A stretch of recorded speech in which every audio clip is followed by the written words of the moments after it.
see that even more next week. But sort of the beginnings of his story and understanding who he is and his life, there's going to be a development with it. And we're going to see the beginnings of that this morning. So let me start off. As I said, we're going to look at these three stories around Jacob and Esau. And the first is just their birth in chapter 25 of Genesis. We're going to do some reading, some just summarizing this morning because we have to for time. I'm going to try to read a bit of this, though. Verse 19, chapter 25, says this. These are the generations of Isaac, Abraham's son. Abraham fathered Isaac, and Isaac was 40 years old when he took Rebekah, the daughter of Bethuel, the Aramean of Padan Aram, the sister of Laban, the Aramean, to be his wife. And Isaac prayed to the Lord for his wife because she was barren. And the Lord granted his prayer, and Rebekah, his wife, conceived. The children struggled together within her, and she said, "If it is thus, why is this happening to me?" So she went to inquire of the Lord, and the Lord said to her, "Two nations are in your womb, and two peoples from within you shall be divided.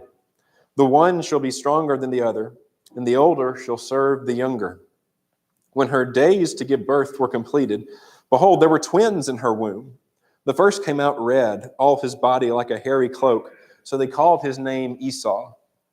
Afterward, his brother came out with his hand holding Esau's heel, so his name was called Jacob. Isaac was 60 years old when she bore them. When the boys grew up, Esau was a skillful hunter, a man of the field, while Jacob was a quiet man, dwelling in tents. Isaac loved Esau because he ate of his game, but Rebekah loved Jacob. So this story just kind of sets up what's going to come. These are the scenes we're going to look at this morning. And we see a few things play out here and then something significant for what's going to come. First of all, Isaac and Rebekah are married, and Rebekah is barren. She can't conceive. And that's a theme that plays out again and again in Scripture, but in Genesis we've already seen this. We see it again. And it's mentioned very quickly here, but it's almost as if you can just say, ditto, just all of the worry that came with this with Abraham and Sarah and the wondering about the promise as they're waiting on this. You can just imagine all of that in their lives as well, even though it's mentioned so quickly. But they do have that problem. Isaac prays, though, and she becomes pregnant. But then there's this distress. You can feel something isn't right. She prays to God, and God gives this prophecy of what's happening here, this explanation of what's happening here that says there's two nations within you, and their descendants are going to be at odds. He says their descendants will be at odds. Not necessarily them, though what we're going to see is certainly in these early portions of their life that we read about, that there is going to be conflict between these two sons of Isaac and Rebekah. Esau and Jacob are these three. He's named Jacob. We see that this is connected to heel. One of the scholars I was reading says his name probably actually more means something like "may God protect" is why they named him that, but it has the same root as heel or like supplanter, deceiver. And so you can see that the connection the author of Genesis is making with this, because we're going to see those themes in Jacob and even coming out second, and yet he's going to be the one who's going to be above Esau ultimately, is this supplanter. And so we see that setting up this conflict that's going to come with them. We also see that they're very different men. Esau is a hunter, sort of an outdoors type of man. Jacob is quiet, dwelling in tents. And then we see this favoritism, that Isaac loved Esau, but Rebekah loved Jacob. They were sort of told something about what their lives would be like. They weren't told to show this favoritism in any way. It just seems to have been the case. But it will factor into the story that's going to come here. But this prediction of their rivalry is made, and it's going to play out in a couple of well-known scenes here of where Jacob and Esau come at odds, and Jacob is going to look like the supplanter in this. The first is the scene of the selling of the birthright. And this is in continuing on in chapter 25, right after, actually, verses 29 through 34. Let me just read that. It says this, that once when Jacob was cooking stew, Esau came in from the field, and he was exhausted. And Esau said to Jacob, "Let me eat some of that red stew, for I am exhausted." Therefore his name was called Edom. Jacob said, "Sell me your birthright now." Esau said, "I'm about to die. Of what use is a birthright to me?" Jacob said, "Swear to me now." So he swore to him and sold his birthright to Jacob. Then Jacob gave Esau bread and lentil stew, And he ate and drank and rose and went his way. Thus Esau despised his birthright. Somebody, before I even make some comments, someone get Hebrews 12, 15 through 17 ready for me, if you can read that in a couple of minutes. Would someone mind volunteering that? Greg, thank you. So just a little background of what's happening here with the birthright. This is, in some ways, maybe not totally strange for us. Possessions have to be passed down when a parent passes, and that can be a complicated process. But there was this idea of the birthright, and particularly in their culture, this double share that the oldest would get with that. So if there's 12 sons, it's divided into 13, and the first gets 2 shares. If there's 2 here, it's divided into 3. The first gets 2 of those. And so whether this is simply for that extra share or for all of it, it isn't totally clear. But there's this bargain that is made over this birthright. Where is everyone else in this? We're not sure. Is Isaac around in this? Perhaps they were herdsmen. Perhaps they were off with a camp away, doing that away from their parents. But Jacob is cooking some food here, some stew. Esau has been out working, comes in just exhausted. And he wants some of this, but Jacob sees an opportunity here. If you want this, sell me your birthright. That this inheritance that you're going to receive. And this is about the physical possessions, the property, the possessions of the animals that they had, the money, all this that's going to come to him, and in an extra sense, sell that to me. And it seems like a ridiculous thing to do. Esau, it says, feels as though he's close to death. Maybe he literally thought that. Maybe he's just famished and is sort of exaggerating here. But he makes this trade that seems like a ridiculous trade, but he's in the moment, and he says, of what use is this birthright to me? I'm starving here. And so he makes this trade. It seems there is naturally some regret with this, that he despised his birthright after this. Despising it, I'm assuming in the sense of he hates that he no longer has it. He despises the fact that he's lost it, and maybe just hates what he could receive from his father because he's lost it. But he shows this lack of concern for it, this lack of value for it. What do we learn about Jacob and Esau here? We're going to learn more about them, but I think we can get some things just from this. And I'll start with Esau. What do we learn about Esau from this scene? He seems to be more focused on immediate satisfaction rather than long-term benefit. Yeah. More impulsive, if you will. Yeah. Impulsive, focused very much on what's right in front of me rather than what's in the distance. Instant gratification. That's sort of his way of thinking. At least in this moment, that's the picture that we're given. Other thoughts?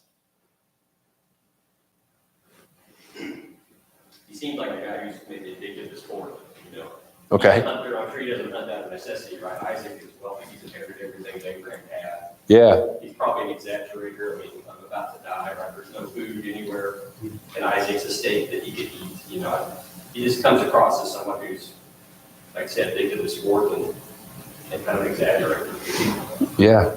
Good. Other thoughts? We got the thoughts. We'll get the thoughts of the Hebrews writer in just a second. But any other general thoughts? His value system is what's really on display. He has less concern for the really important things and more concern for the immediate.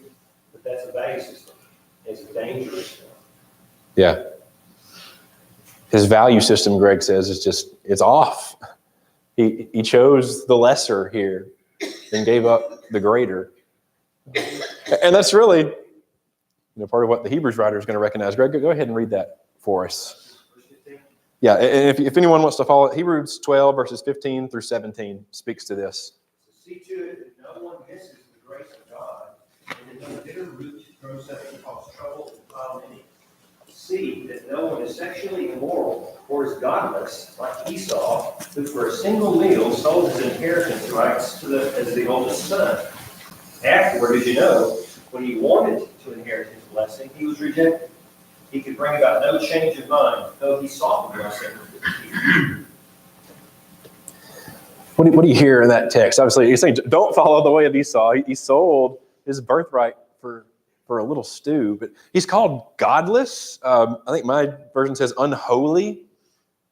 What do you hear in that? How is Esau godless? How is he unholy?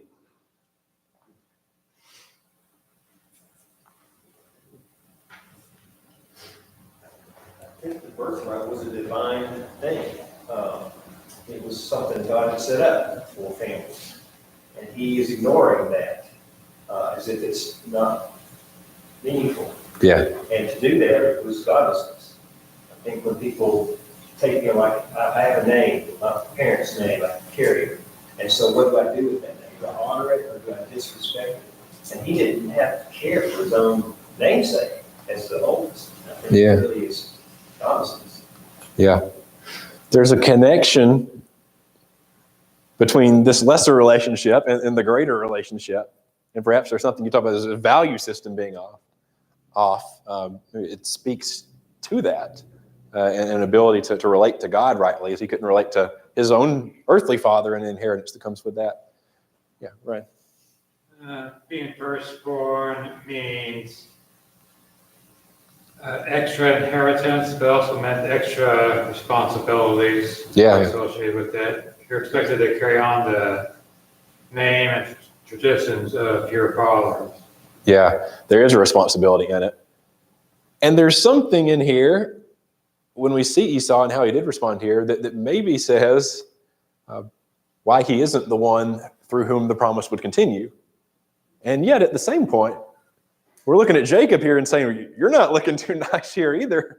Is there a third candidate here maybe that this can go through? That Esau, looks godless, looks unholy, looks like his mindset's not right. But Jacob, right off the bat, I think we can see this is a deceptive thing to do. This is not a kind thing to do to your brother on the part of Jacob. And so there's questions about both at this point. I think we see something of why it doesn't continue through Esau, but a lot of questions related to Jacob at this point too.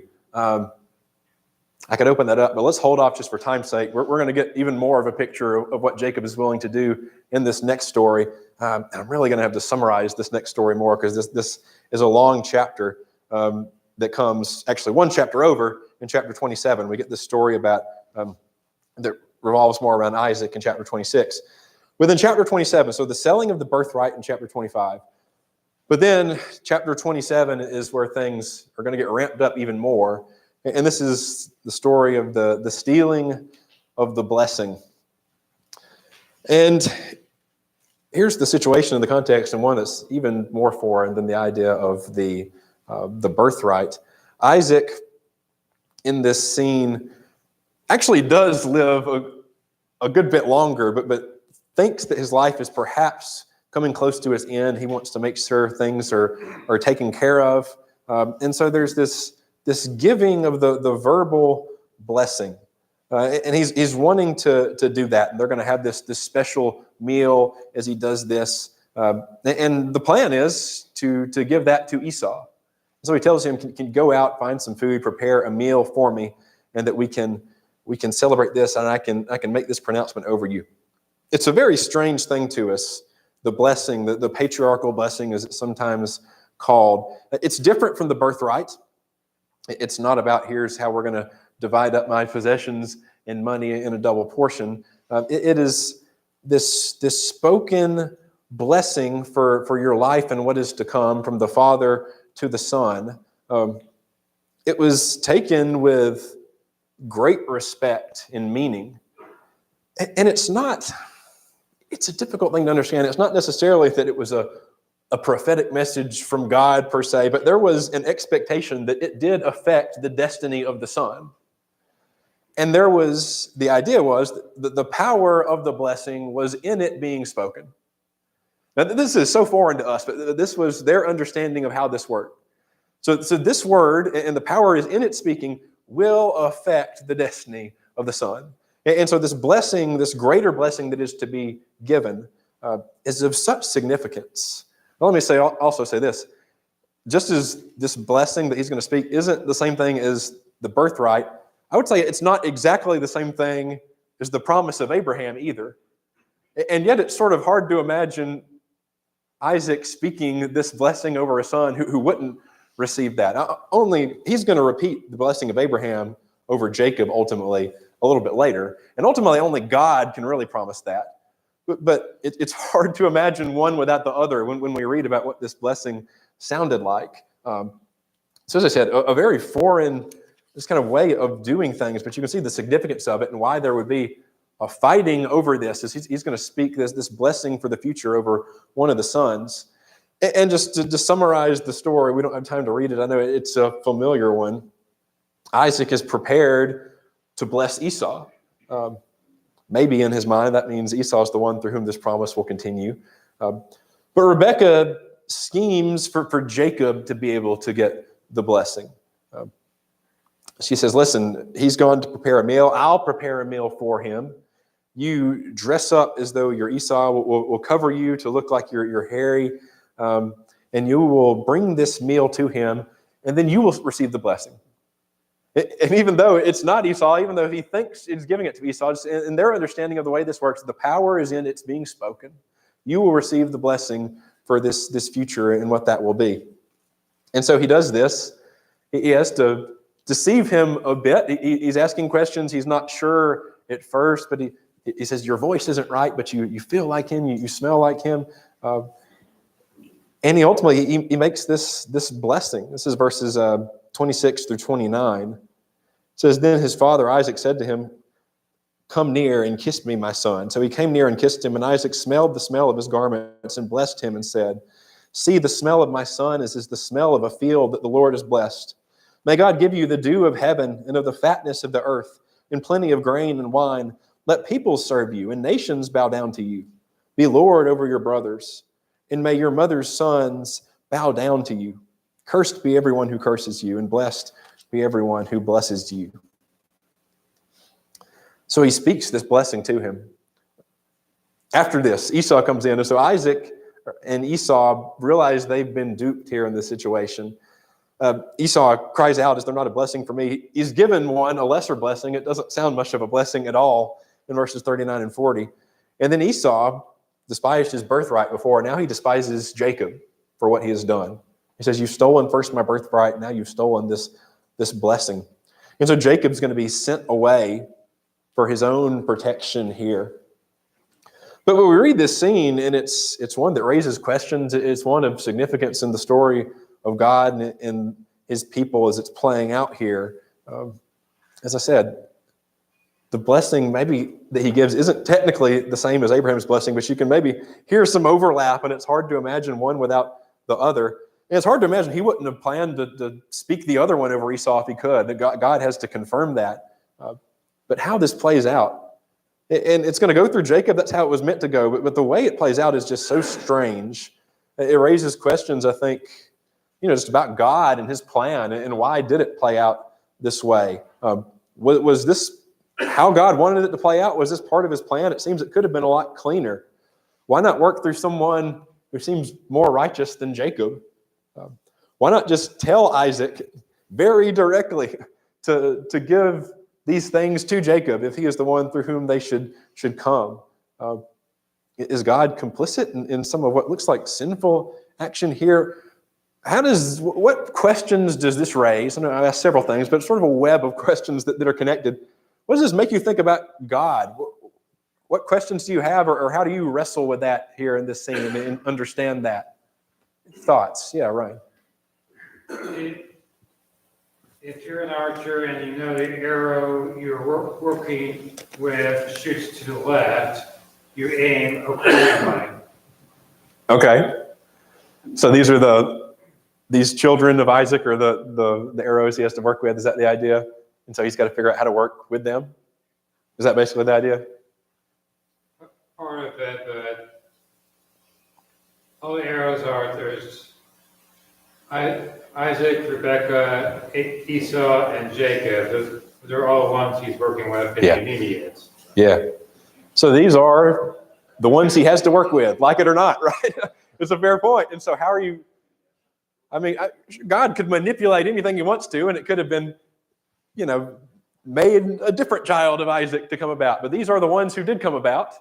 And he's going to work with them to bring about his promise. Very true. Go ahead, Greg. My brother and I were talking about issues of the Old Testament. And one of the things, my brother David, we'll talk about is King David.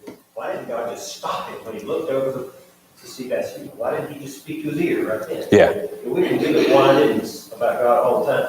What we do have is what he did do. And we end up seeing that ultimately God gets his way. It works out. It doesn't work out smoothly. Yeah. It works out so that we all look like heroes. And sometimes the people who are the most disgusting end up somehow turning around and being changed. But, so it's really, it's an exploration. Humanity is fallen, and God hasn't given up on us. Thank God he's willing to keep running. The other thing is about these words. Isaac spoke to his son words of life. And that's what he wanted to do, is impart life. I think that's a good application for us today. For our children, we can speak death, or we can speak life. We can speak blessing, or we can speak things that turn them away. And so the goal of parenting is pictured here somewhat. That we would speak words of blessing and life on our own household. Yeah. To bring them to God. Good. Ryan? We just described Esau now as being impulsive and focused on immediate gains, but here now we're wondering why God did it this way. It would be immediately gratifying if Esau and Jacob were both righteous and God didn't have to do that, but that's not the long game here. Yeah. It's no secret to Jacob how Esau has lived his life to this point.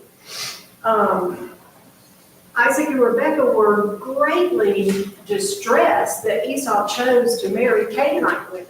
It was obvious that wasn't God's plan, and it seems like Esau would have known that is not acceptable. So everything that Esau has done to this point just shows who he is, that he's really not concerned about leading the family towards God or living a godly life. So I don't know that Jacob needed a thus saith the Lord to figure out that maybe Esau wasn't the one to be getting these blessings, that he would sell them for a pot of stew, So, Jacob, even though he was blind, wasn't, and certainly wasn't stupid. So I'm not sure that he really needed a divine intervention. Yeah. There's certainly plenty. It's clear Esau's failings here. And you mentioned part of them that I hadn't mentioned there, just marrying some of these Hittite women. But it's a lot of questions about both of them too at this point. But God is working through it. One last comment here, and then I'll try to sum up some of this before our last story we look at. Yeah. What do you think the worst sin is? What do you think the worst sin is? Lying or selling your birthright? Lying got us kicked out of the Garden of Eden. And Abraham lied when he went to Egypt. Sarah was his sister. Yeah. And then Sarah lied when she told Abraham Jacob was Esau. And Esau, he raised him, they lied all through there. God showed us a lie almost everybody. Esau might have lied when he gave him the birthright, thinking, I was telling this in both stew and they get it back. But I think lying probably the worst sin that we can commit, because he got shit out of the Garden of Eden and caused all those problems in the families. And Abraham is an example of that, I think. Yeah, I'll try not to compare and evaluate which sins are worse, but they've both got issues at this point, for sure. Let me just say a couple things here before we move on to this last story about, and some of this was alluded to in some of our comments. What do we make of what was happening here? Well, here's a few things to make of what was happening here and how messy it was.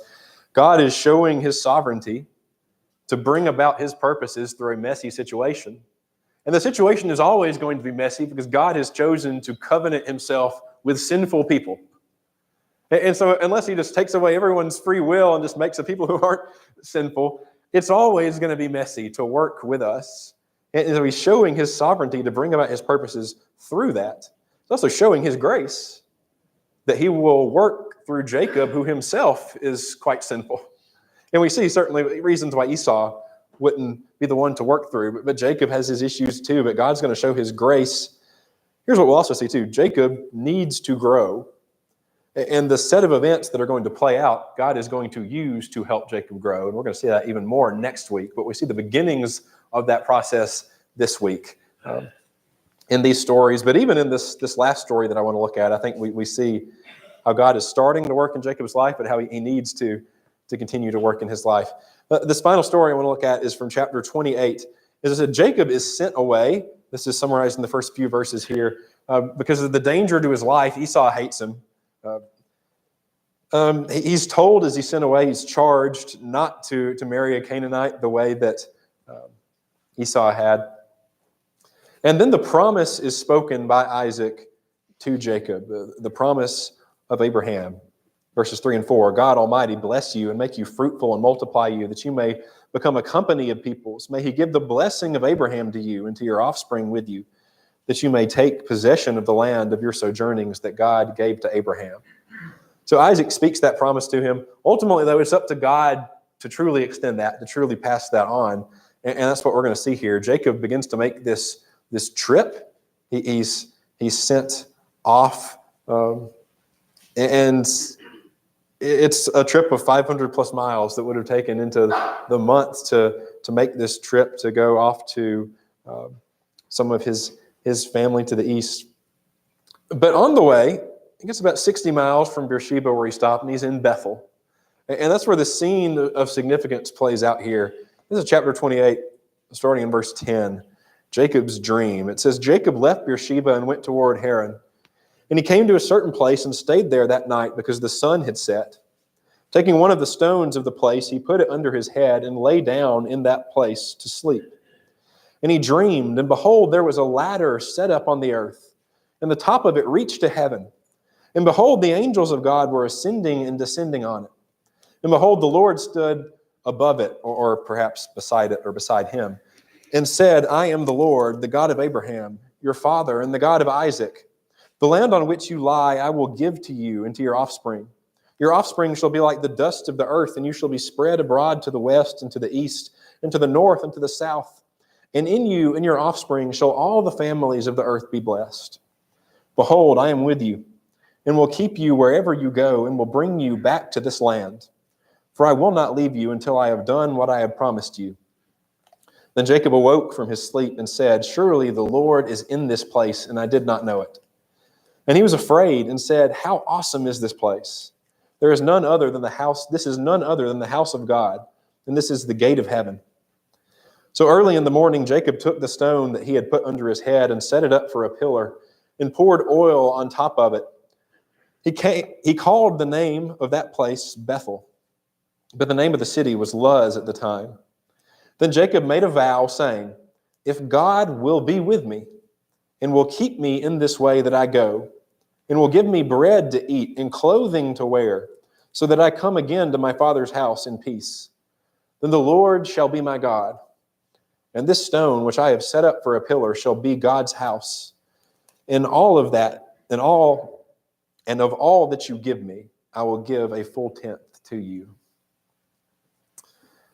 So Jacob goes to sleep in this place. He has this dream, this staircase between heaven and earth. There's similar conceptions in the ancient world, and even temples would have this kind of design of like a way for God to come down to be worshipped. Here it's not God who's coming up and down, though. It's his angels who are coming up and down to do God's work, and God is standing there either on top or beside. It can be perhaps translated either way.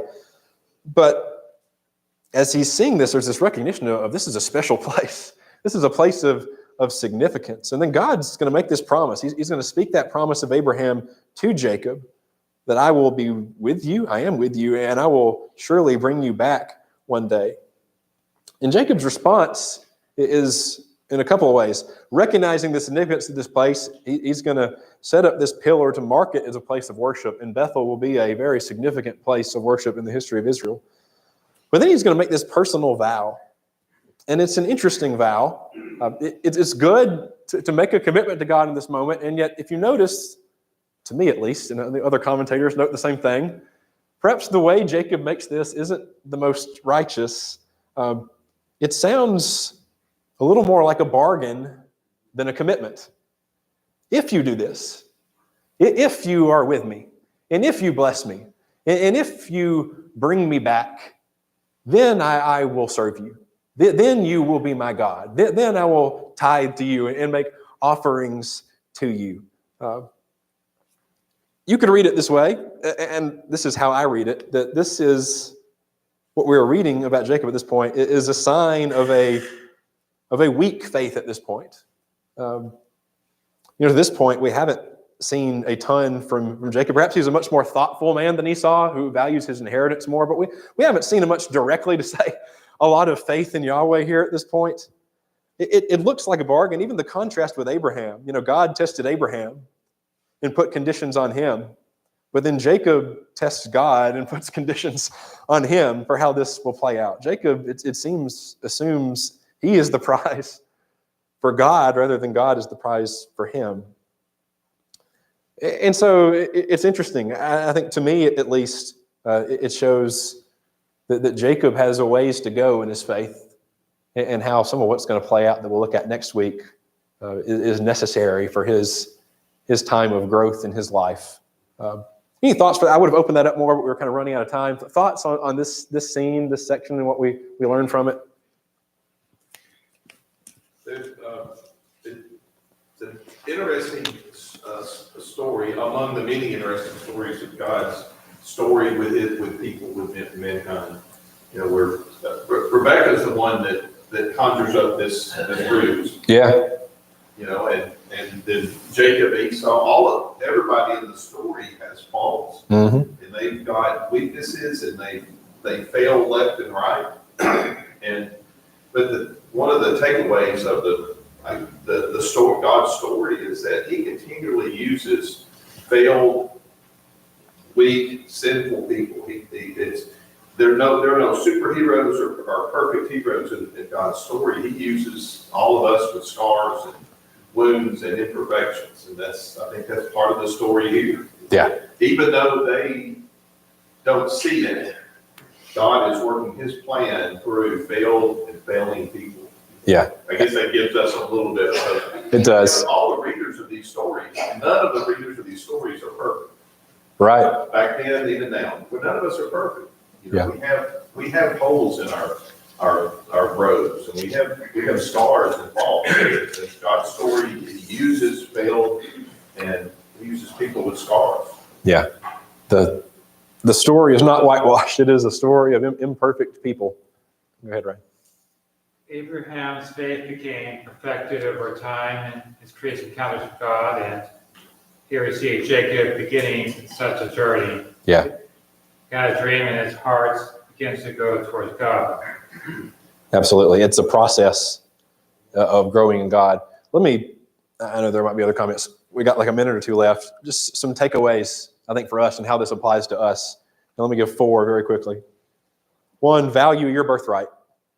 Value your birthright. What Esau does seems ridiculous, and yet we do the same thing every day.